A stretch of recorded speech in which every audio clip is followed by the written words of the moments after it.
খাসি মাংস রান্না করতেছি। কালকে আমার ভাই আসবে, আমার একটা কাজিন আসছে ঘুরতে জাপান থেকে। সো কালকে ওদেরকে দাওয়াত করেছি।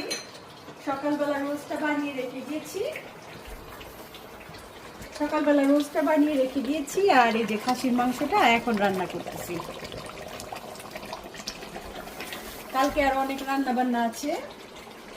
আমার দেশি খাওয়ার সাথে সাথে আবার একটু ডিফারেন্ট খাওয়া বানাইতে হবে, কারণ আমার কাজিনের ওয়াইফটা জাপানিজ। যে খাসির মাংসটা রাতের বেলা রান্না করে রাখলাম, তাহলে একটু প্রেশারটা কম পড়ে।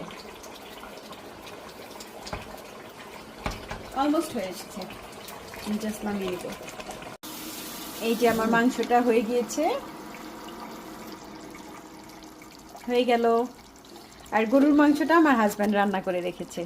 সো গরুর মাংস, খাসি মাংস আর রোস্টটা হলো। এরপরে কালকে কি কি করব সব কিছু দেখাবো।